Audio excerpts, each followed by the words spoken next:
Give it right back to them as a couple Riptide players are on the floor, and we've got transition. Josh Byrne lost the handle on it, and New York scores first. They push in transition and execute. Coach Ladisor immediately looked at him and said, hey, was your foot in the crease? I think Jake Fox gave him the big nod. The putback, Digby on the doorstep. Nice work by Tyler Digby. Buffalo, the best record in the National Lacrosse League at 13-2, 12-1 against the East, 7-0 at home, down 2-0, not until a great finish from behind the goal. Buffalo buries one from underneath, it's Fraser. Another penalty on top of that, which really allowed the Bandits to come back, and wow, what a shot, what a dive there for Connor Kiernan as he receives a cross-field pass and puts it on the far side. Center in Buffalo for the NLL on ESPN.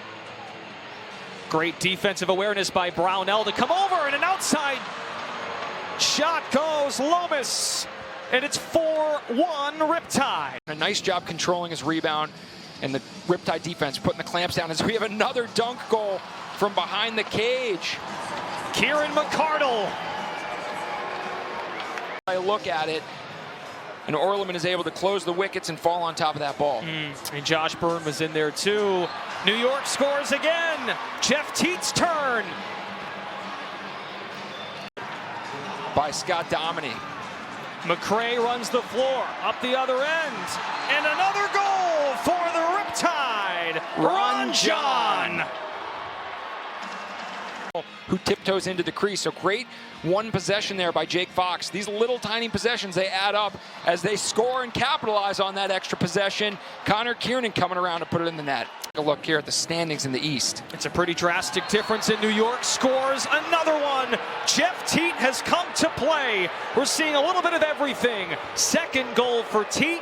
It's 9-1. Has been shut down today. Dean Smith with 1 assist, no goals. Fields rolls, hits McKay, shot, and there's a goal for Buffalo. Ian McKay stays on the floor, and maybe that's the turning point for Bandit Land. Nanticoke's stick and then pushed with his free hand. You're going to get that call if the player falls. I think Marinier was saying he dove a little bit there. The twister, Kuchek. Save right there. That's one that he can build off of. If he can string together 2 saves, 2 stops, or you can just let Jeff Teet go down there and score a goal 5-hole. Jeff Teet says, I got this. Hat trick for the Rook. Heady play, but the Riptide offensive player, you just let your stick go, and all of a sudden the guilty party looks even guiltier as Larson Sundown puts one in and gets fired up. He's pointing to somebody in the stands. That one hand around, and this is where that crisp passing, they got to find that here for the Buffalo Bandits. Josh Byrne. There might be a hole in the back of that net. The equipment might slow him down a little bit.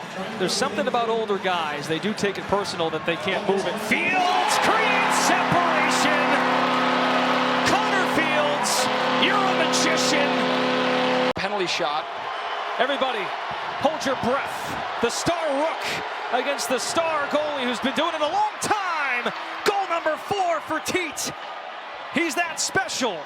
You know, hard, tough-nosed play. They're not for cheap-shotting guys or doing things he shouldn't be doing. And there's a goal for the Riptide. Dan Lomas buries it. Not afraid to try some new things. Not afraid to score a goal from his back, his butt, or his belly. There we see as he's twisting and falling here. So he's hoping to give his team a chance. They'll need it and then some. Down 7. Oh, Fraser! The step down! And that makes a big difference to have guys like that in the locker room, especially when you're going through a tough stretch at a 4-10 record, to have that kind of positive presence. And Jeff Teet, are you kidding me? 9 points on the night with his 5th goal. For his 2nd hat trick of the season. Smith fires to the man out the door, and Buffalo scores. Josh Byrne goes airborne. Base just for himself. Lomas hanging out underneath the goal. Teet. Oh! Jeff Teet! 6 goals! He has a 10-point night! Little deception. Now Kyle Buchanan. Nice fake. Buchanan. That was well done. That's what they call a tuck. Reaching around the goalie, tucking that ball goodnight. Conversation. Jeff teaches waking up out of bed, eating breakfast, putting on his uniform is today's Fanatics turning point of the game. Hold the phone. You do that. You've been in situations where you have a lead. You said it, teeter, right? You got to go to teeter there. Give it to 51, and ooh, we got a game! Dane Smith with his first of the night.